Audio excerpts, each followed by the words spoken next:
Good morning. We're looking at another car today. Another one of the newer battery EVs in the market. This space is filling up, especially in the crossover scene. Then I was doing some research and I was a little astounded that there's this, I think, 10 or a dozen cars already at this price point for this form factor. So quietly, the market's been filling up with EVs. This is one of them from the Bowtie brand. Nice trim, huh? You'll see more of that in the car. But without further ado, let's take a look at the Chevrolet Captiva EV. Um, but there's actually two versions of this. There's a plug-in hybrid version. This is the battery electric version. Um, in laser gray, there are four colors: laser gray, sandy white, shadow gold, shadow golden, and khaki green. So this is laser gray. It's priced at 1,999,000, just a shade under 2 million pesos. The plug-in hybrid version is slightly cheaper, I think, by 20,000 pesos. We'll put that in the description as well. So it's got that whole EV look. Let's go back. Kind of aerodynamic face. You don't see a lot of holes for cooling because you don't need it. Similar looking silhouette to the EV6, kinda a little bit. Side profile kinda looks like the VinFast. What model is that? We have 7, I think. So it's one of the longer EVs. It's longer than the Atto 3, the BYD Atto 3. But shockingly, it's only a 5-seater. But yeah, it's fine. They chose trunk space over and leg room over passenger capacity, and that is certainly a decision. That's okay. Philippines got one variant of the EV Captiva, the Premier. Actually, one variant also, the plug-in hybrid Captiva. It's also the Premier. Let's go back inside. So there's her outside. Nothing too unique outside, to be honest. It's a little similar to every other EV SUV out there, but it makes up for it inside. First of all, styling and the touch points. They're premium touch points that feel like neoprene, I would say. Even the dash, it's a little bit fabricy, but not. There's some bronze colored trim. You'll see in the sun. 6 airbags, by the way. But there's some bronze colored trim that reminds me of Dyson's, if I'm gonna name a brand. Kind of looks like, the trim looks like one of my wife's air wraps or something. So you got that going, which is nice. You got this. This is probably just a plastic or composite. It's not a. It's trying to mimic some wood veneer texture with marble coloring. It's okay. It's nice. Leatherette over here. Plastics, but it's a big mix of many materials. Even on the steering wheel, you got some premium feeling plastic over here, and then some cheap feeling plastic over here. So there are some decisions made here for, of course, lightness and to control price, and it's okay overall. Everything is nice to the touch. Nothing feels like it's too cheap, to be honest. There are a few piano blacks currently protected by a plastic screen. If you take it off, it's gonna get fingerprints, that's for sure.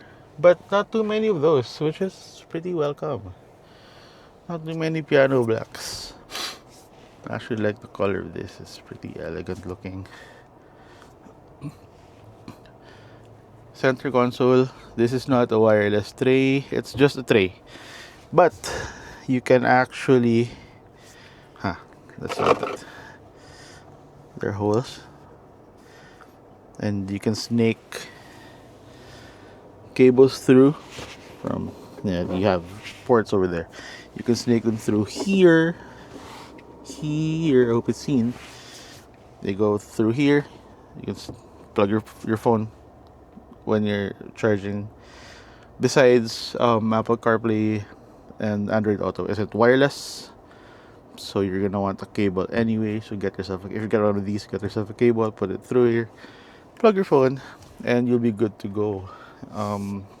Welcome feature, buttons for aircon. I love this. It's not hard, right? Thanks for listening to us, Chevy. So you got a flicker for fan speed, for temp. That's all you need, really. You don't, just to get rid of the swiping and stuff. So yeah, ayan. So you pull something up and you press the reset button. So it can be, you can choose to heat your windshield kasi. There's scenarios for aircon. Cool smoking. I don't know why. I guess it's gonna open the vents. But yeah. Why? See, those are the scenarios for aircon, for climate. Smoking. Okay, when you click on smoking, the sunroof opens, and you get gaps in the window, and the aircon's still blowing, by the way. So that's smoking mode. Interesting. I've never seen that before. Rain and snow. Oh, wiper activates right away. You got heater. We don't need that. Well, if it's too cold, then you need to keep your windshield free. That's what you get. How do you turn it off? Okay, it's switched off now. Cool, blast of aircon, and sky mode. Sky mode, nothing happened in sky mode. The aircon went down now, but that's actually funny. Because I don't know anybody who asked for this kind of thing, but we have it here. If you have, if you smoke in your car, congratulations, you have smoking mode. Yeah. Anyway, what's this? This button is for probably recirculation. It's not doing anything right now.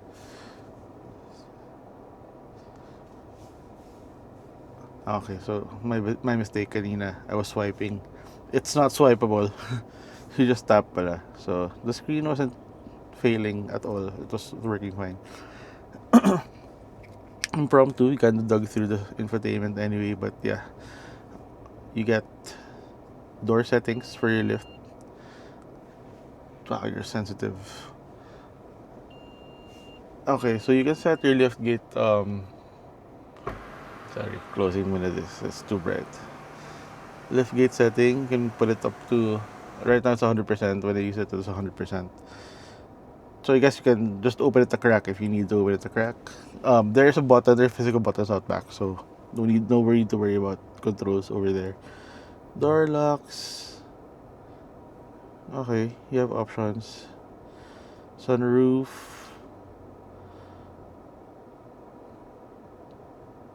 We can control the position from opening. Interesting. Even the sunshade. Remote door unlocking options. So you can just choose for the driver's door for safety. This is a great feature. If you're driving alone and in an unfamiliar place, you don't feel safe, and you want to unlock the car, make sure it's just the driver's door opening. You can set that. Automatic unlock. Let's turn that off. I don't like that on. But good that you have options. In most older cars, you don't really. You just get what you get. Rain sensing for the wipers. I just don't know why it's under door lock, but okay. Lights. So you got your adjustments here. You got a find my vehicle setting. So if you tap your key and you can't find your vehicle, you got to choose how it works, just lights or with horn. Just leave it with lights. Uh, Lock indicator. No, let's just leave it with lights. Because horn, it's gonna give a little honk. It's just one tiny honk, but that might bother people still. Driving, eco. I put it on eco mode. With high regen, left it on standard brake. And steering feel comfort. I drove it on eco for a bit. Didn't really feel too different from eco. Um, to be honest, even standard doesn't feel that different from eco. It feels the same. Sport, yeah, you just get a little more immediate throttle response. That's all. Uh, on high level regenerative braking, you can kinda drive it as a one pedal car. Not like a Tesla though. Like Tesla on high regen, you can really just step on the gas and release and not have to brake at all, and the car will essentially stop for you once you figure out the tolerances. This one, not quite. It will stop for you eventually, but not to the same degree as a Tesla.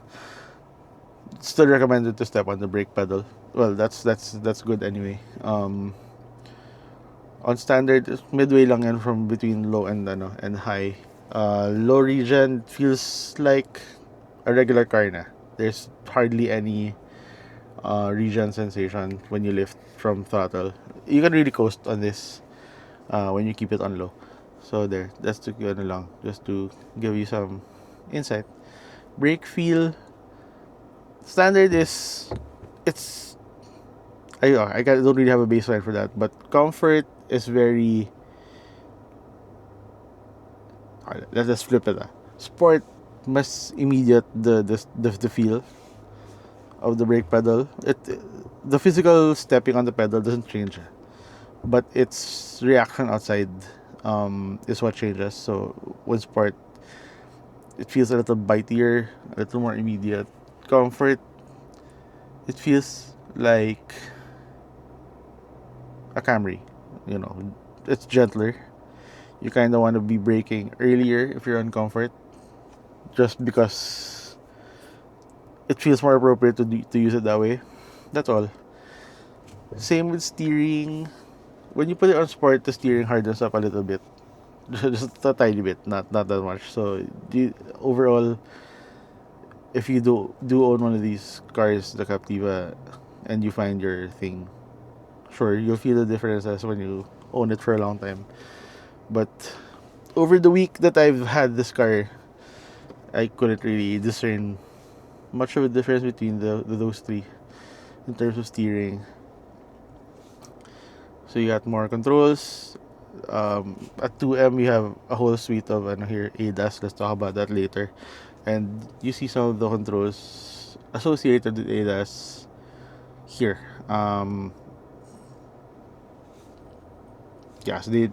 So most of the Chinese brands package it as one, since it's an electric drivetrain and it's the same system.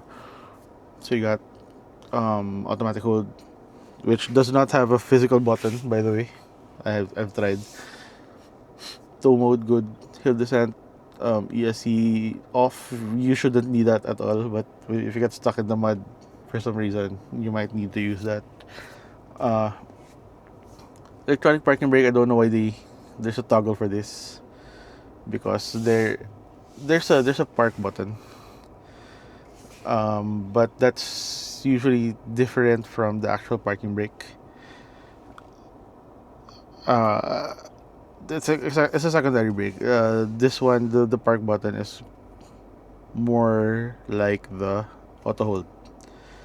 Okay, and when you turn off your car and you get out, you really want both brakes working, especially if you're parked on a gradient. So I don't know why they have this toggle for this off. I don't know what the purpose of turning it off is, but they have that. another comfort braking toggle, same as kanina lang. Pedestrian warning, DRL, okay, good. Standard stuff. Vehicle servicing, just tiny settings. Okay, range, energy status. I've been parked for, let's say, 20 minutes shooting the car. Um, and I had 70% when I got here. So I've used up 1% already. The battery EVs now are good. So this car gets 450 kilometers on a full charge, 60 kilowatt hour battery. It's pretty good. If you're using it on an urban setting, home to office, home to school, and vice versa, home to the mall, 400 kilometers really is plenty. I haven't charged this since I received the car. I've driven it from Alabang to Pasig, Pasig to Makati, Makati to Alabang, Alabang to Dasmariñas, and the week I've had it and I've only burned 30%. That's with region on high, no rat. I don't really drive hard most of the time unless I'm on the track. So let's call it normal operations. It's pretty economical, if you ask me. If we're talking about 400 something kilometers on a full charge and I've used 30%, that's, I don't meant to math right now, sorry, but that's not a lot. So just imagine your full charge, 60 kilowatts, a kilowatt hours, maybe one under 1k for full charge. I'd say 850 pesos right now with the energy prices right now. So that's not too bad. If you're not thinking of doing any long range driving, battery EVs nowadays are excellent. Yeah, so we have ADAS again. ADAS settings are here. Chevy is doing it a little bit differently from everyone. What do I mean by this? Because you have the ADAS in the screen, which I have not attempted to use while driving. I do not recommend it anyway. But on the steering wheel, where you should have ADAS controls, you get none. There's nothing here. So camera, this is for selecting what you can view on the screen, basically screen modes. This is for your phone and multimedia. So how do you use ADAS in this car? We'll show you later in action, but it's here. It's on the drive stick, on the drive selector stick. So what you actually do is, you're driving, right? It's already on drive. You pull it again a second time to activate ADAS, and when you do that, it turns on everything agad. Everything that's on here turns on. So if, for example, you're the type of ADAS user that doesn't like, I get that, lane tracing, because the lane tracing feature is a little firm. Let's just call firm. Let's call it firm. And sometimes people like to drive their ADAS like a traditional cruise control ish, that doesn't have steering wheel management, but has front collision safety, um, all the other stuff that saves you energy when you're driving. Basically, stepping on the pedals. You have to turn it off here first. You have to remember to set it before you leave, because when you do it while on the fly, wala na. It's just on, and you have to go to the screen to shut off whichever component you don't wanna use. Not the worst thing ever, but remember, if you're driving and this is your normal screen, or if you're on CarPlay, you have to swipe, press the Chevy app. This home screen will pull up, and then when it's there, you have to tap vehicle and tap ADAS. What if it's not on ADAS right away? You have to tap ADAS pa. So that's like several steps to fine tune your ADAS. If you haven't set it prior, well, when you're used to having this car naman, you'll have that workflow automatically. But one of those things.